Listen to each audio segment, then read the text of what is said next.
Zola's Feast. Thank you for coming to join me for part 2 of our prawn curry and roti recipe. Like I said before, if you weren't watching, I don't know why you weren't watching, but anyway, we'll let it go for now. I split the video or the recipe into 2, so I made part 1, which is the prawn curry in the previous video. Go ahead, click it, watch it. And this is part 2 where I put together the roti for you. Thank you to all of my family members, my Zola's Feast family members, for coming back. Yes, I'm still in my delicious apron, so make sure that you go onto www.zolanene.com and buy yourself one of these, because you make the pots if you wear one of these while you make this. Right, so today I am making roti or roti. I don't know, whatever you choose to call it. It's delicious. It goes fantastic with curry and all sorts of things. So let's get into making my easy peasy roti. Here's what you'll need. 4 cups of cake flour, 1.5 tablespoons of salt, 1 tablespoon of canola oil, and 100 grams of melted salted butter. You'll also need some hot water. Right, before we get down and dirty with the roti, I just want to let you know that obviously there's many ways to make roti. This is just my interpretation of what I've learned. I learned how to make roti the first time, I think it was in chef school, and then actually I went on a cooking class in the Boerkaap and I learned from a lady in the Boerkaap. So obviously there's many ways to do it. This is my way. Yeah, and if you have different ways or tips, make sure that you add them to the comments so that we can all learn from each other. Right, it's a roti time. Mix together the flour and the salt, give it a good stir, then make a well in the middle and add the oil. Then you want to add a little bit of the hot water, so just a little bit at a time, stirring. Add the water a little at a time and just keep stirring until you form a dough. So rather add a little at a time and go slow, give it a stir, and then add more as you need it. Then I use a spoon at first just to stir everything, just so my hands don't get super messy just yet. Don't worry, they will get messy.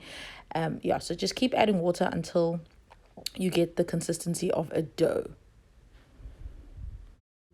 Once the dough forms, tip it out onto a surface. You can flour the surface, then sprinkle some flour and start kneading the dough. So basically you want to knead it. I use my scraper just to help me lift it off if it's sticking. So just keep kneading until you get a smooth and pliable dough.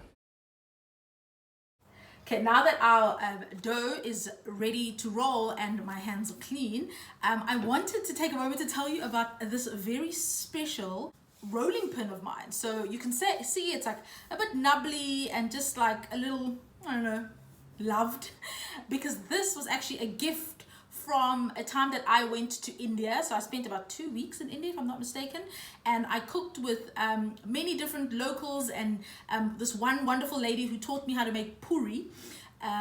She actually gifted me her rolling pin. So this is my very prized Indian rolling pin. I love it dearly, and I thought it was fitting to use to make roti with today. So yes, let's get rolling.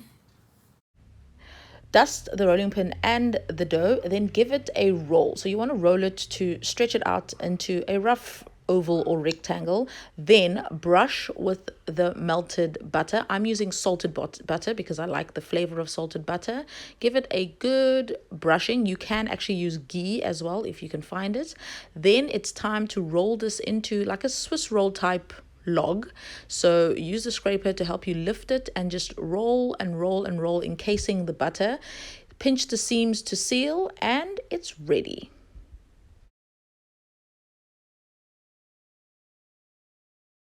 So this now has to go into the fridge for about 30 minutes just to firm up the butter, and then we'll move on to the next step. Once the dough is chilled, it's time to portion it. So divide the dough into 12 equal pieces. This will make 12 rotis for you. You can make them bigger or smaller, completely up to you. So give them a cut. Then it's time to start shaping. So take each piece of dough, stretch it out a little bit and fold it into a knot. So basically you're forming those flaky layers in the roti. So keep stretching and folding into knots.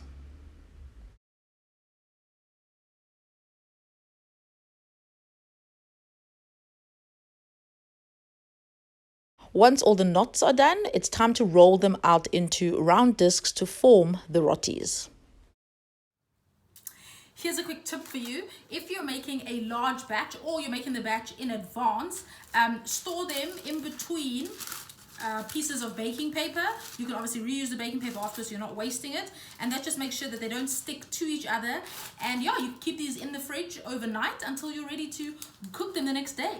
But we're cooking ours right now. I'm getting so hungry. Okay, let's do it. Time to cook the rotis. So heat a heavy base pan until smoking, then lay the roti in, leave it to cook and bubble for about 3 minutes on one side, then give it a quick flip over. Cook the other side for another 3 minutes or so, and it's ready to go. Then repeat with all the other dough. And here they are, my beautiful, beautiful roti. I mean, who knew it was that simple? Now, there is one final, very controversial step. Some people do it, some people don't. Sometimes I do it, sometimes I don't. Let me share it with you, and you can decide if you want to do it or not. And all you have to do is scrunch your roti once you've made it. Give it a good scrunch. And that's it. Apparently, this is supposed to sort of separate the layers and make them even lighter and flakier. But they're just as good if you don't do it. They're just as good as if you do. So completely up to you.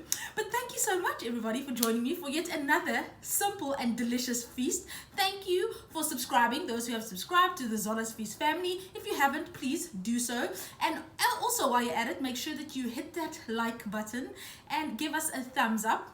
Also, make sure you leave your comments and let me know what you thought of this recipe, if you'll be trying it, all your tips for your roti making skills.